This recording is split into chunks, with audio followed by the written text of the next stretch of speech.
Hello out there today, sports fans. Welcome to our podcast today. This is Eric Johnson, the brand. And this is Aaron Thigpen, the source. All right, it's a Friday, guys. We got a subject. I don't know. We're just kind of bouncing things around, and this might be a little odd one. So some of you guys might tune out early. I won't be offended, but we're gonna go with it's called The Power of No. Yeah. And we're actually going to talk about both the way no is spelled both ways. So we're going to talk about N-O and we're going to talk about K-N-O. And first, I wanted to start with the N-O. Okay. And the reason why I was thinking about this is, I've talked with a few clients in the past few weeks, and we've got programs going, and I love the enthusiasm, and but everyone wants to do everything, so it's kind of like that. Parents, I want you to be able to step back and say no to some of these things. In other words, no to playing year round. No to let's have my son pitch an extra inning, or pitching 3 games this weekend, no to, adding another day, a 6th day of training, all of these things. I just want people to kind of sometimes just stop back and say no, because more is not always better. And I know we're kind of in this mentality that, you got to grind, you got to work, and you do. But with that, you also have to work smart. And so just because something's offered, I just want people to be able to step back and sometimes say no. And it doesn't mean that that thing is bad. It just means that maybe it's not the right time and place for you at this point. Do you understand what I'm saying, EJ? Because what happens is, you get caught up in saying yes to all of these things, and sometimes you find yourself in trouble. Sometimes it results in an injury. Sometimes it results in, burnout.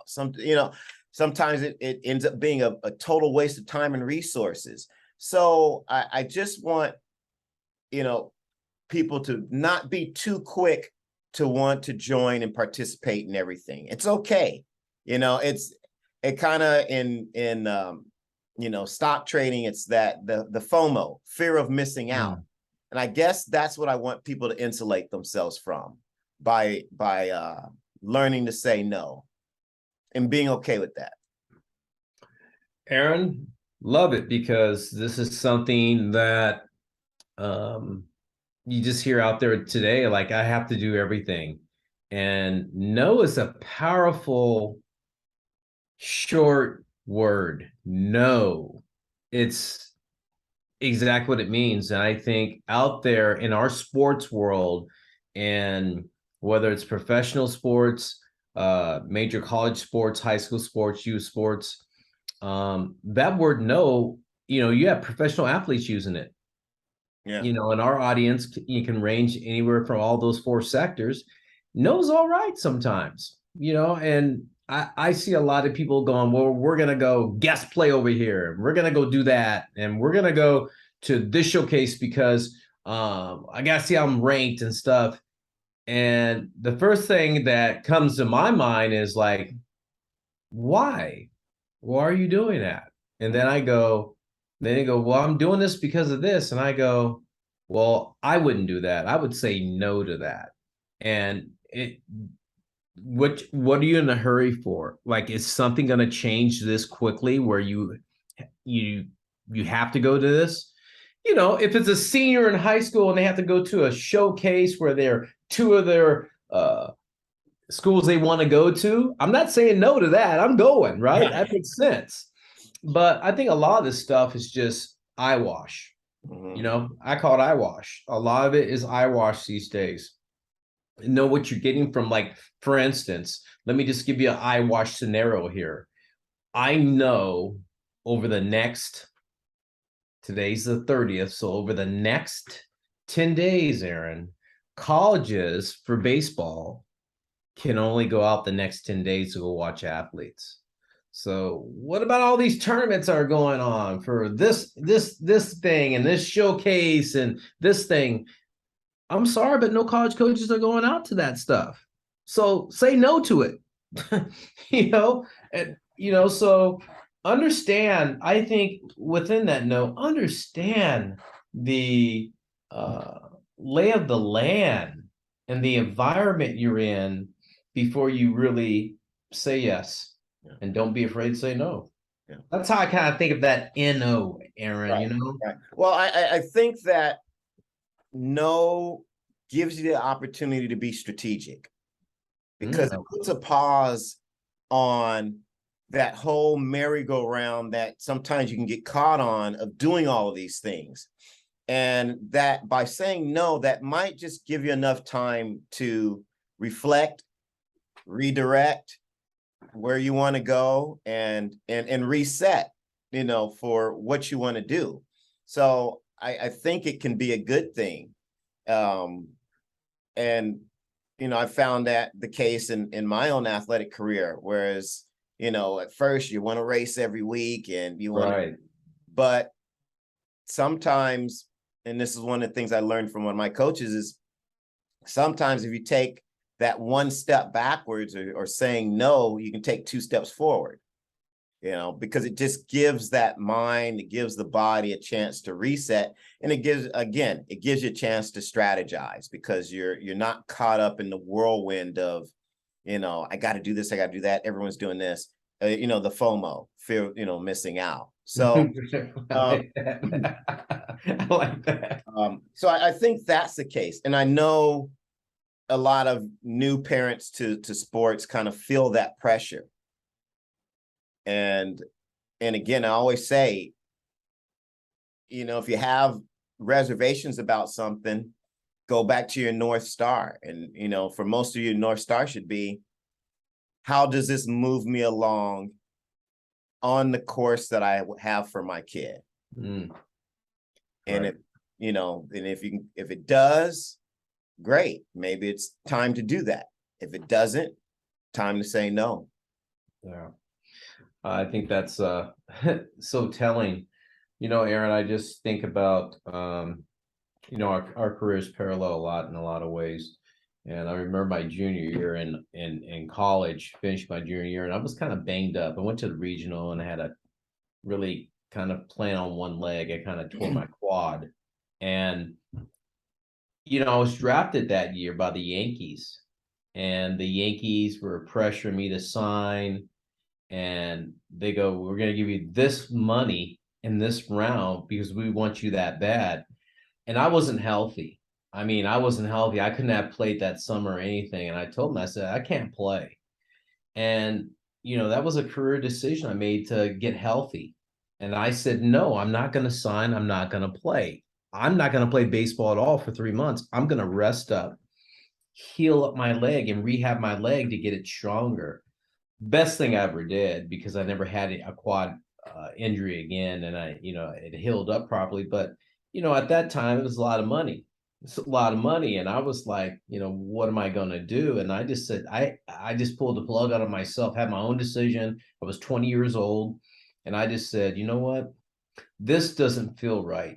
No, I'm not going. You can give me $10,000-$20,000 more than you on top of what you want to give me. I'm not going to do it.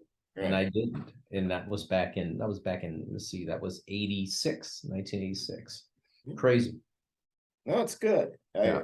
I mean, athletes have to be empowered to say that, to feel like they can say that. And again, it's not, believe me, you're talking to one of the biggest contrarians you're ever going to meet. It's not to be flippant about saying no to everything, but right. I really am big on athletes empowering themselves and not giving their power away. And the first thing, and this obviously segues into something else, but the first thing I want an athlete to be able to do is to feel comfortable saying no.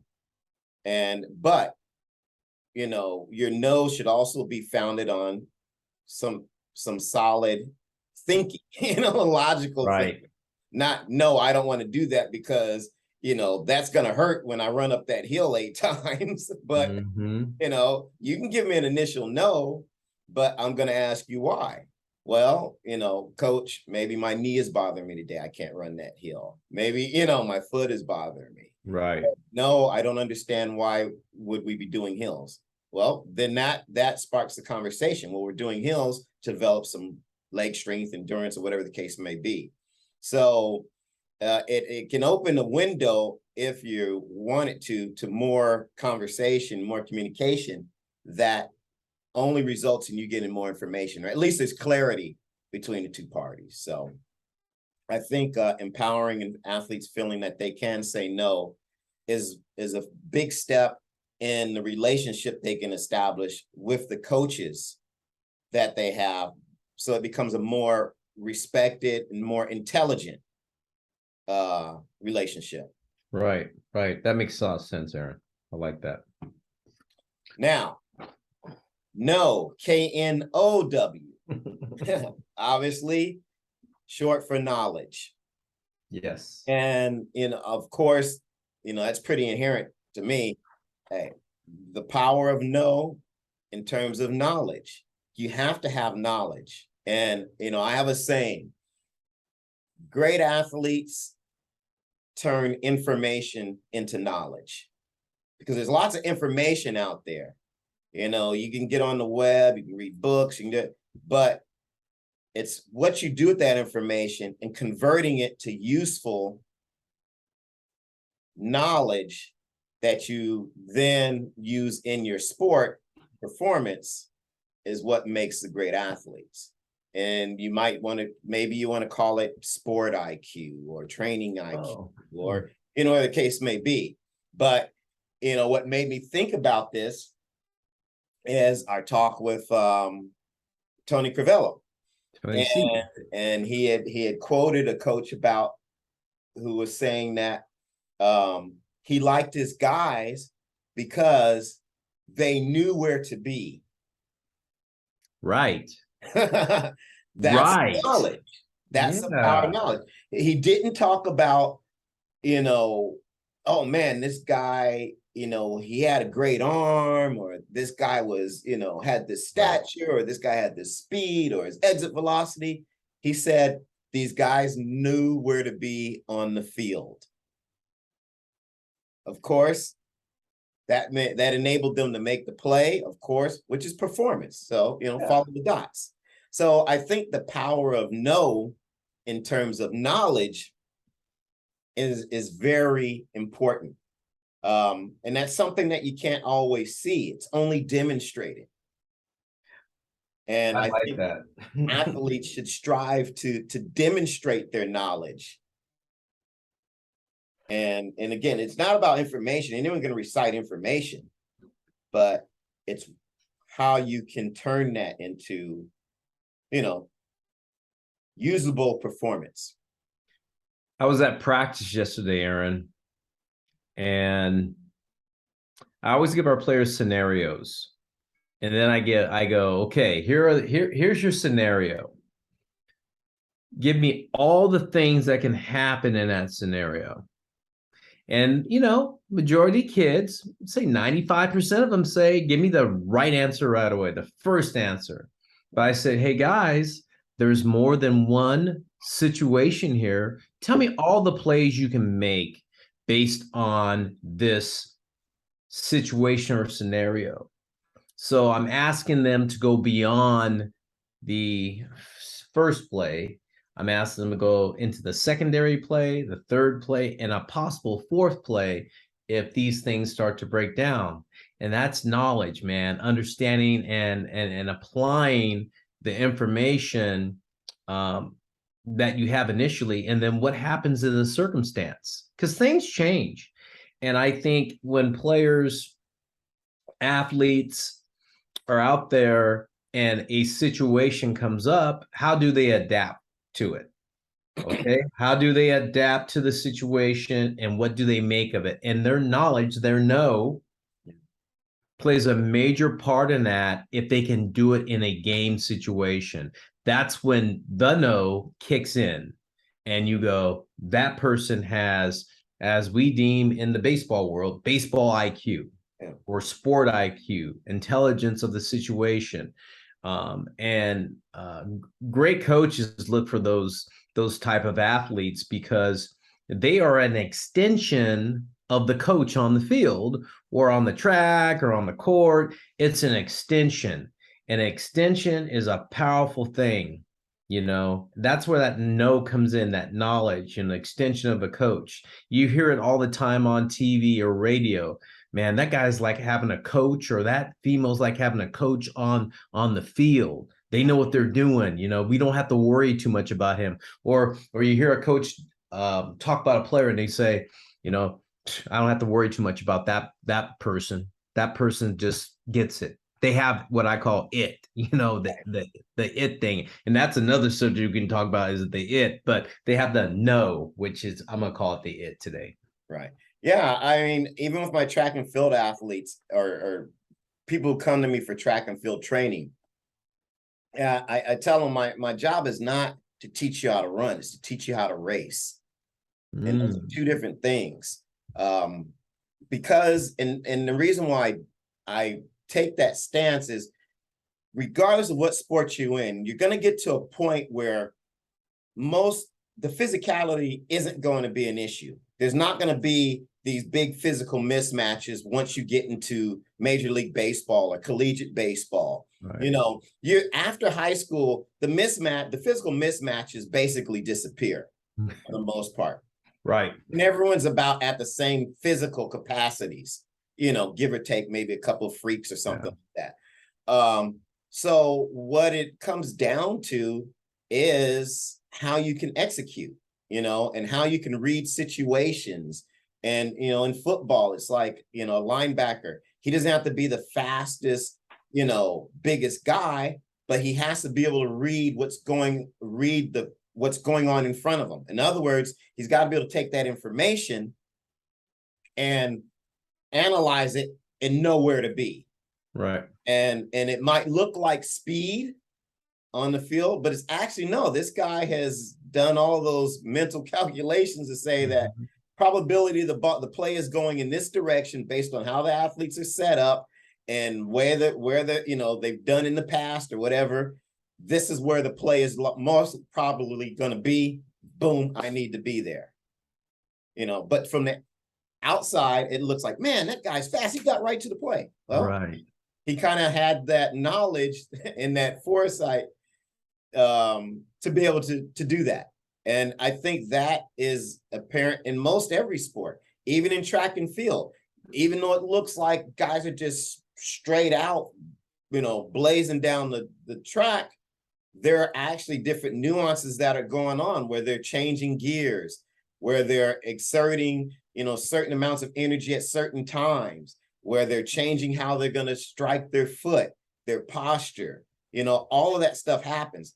Yeah, to the layman, it looks like, hey, the gun went off and they just ran as fast as they could. But there's all these other little things that go on within that separate runners from racers. Strategy, right? Is that what you said? Strategy. And I always look at it this way, Aaron, is anticipation. They're anticipating maybe what's going on in the race or what's going on the field, and they see something, they react to it. I think knowledgeable or the no athletes have that sixth sense about them that it seems to allow them to go ahead and be free enough to impart that knowledge on the situation. It's pretty cool to really see that. I always see that, you get track and field races, man. I know you the track and field guy, and I sit and watch that stuff now. And I see athletes like, especially in, the 440, the 880, or I see the mile, and those guys are, you're better, way better than I am in seeing the 100 and how they're going down the track, and you could see different things. I just, look, you're world-class sprinter. I'm not. Simple as that. But, it's fun to see that. I think, parents, if you're out there, and all you players out there listen to our podcast, the Brandon the Source, man, just understand the no, both sides of it, but understand KNOW, the knowledge you need to have to be a next, I always call it next level athlete. It doesn't matter what your skill level is, you're trying to get to that next level. And if you're gonna ante up and be next level athlete, understand the no. Couldn't have said it better, man. The power of no. Like I said, kind of a quirky off subject, but we gave it a shot. It's fun today, man. A different take, Aaron. A different take today. Yeah. Good. Well, thanks for joining us today on our podcast. We got a lot of things coming up, man. Hit us up on all our social media outlets and everything like that. You know, this is the brand, Eric Johnson. And this is the Source, Aaron Thigpen. We'll see you.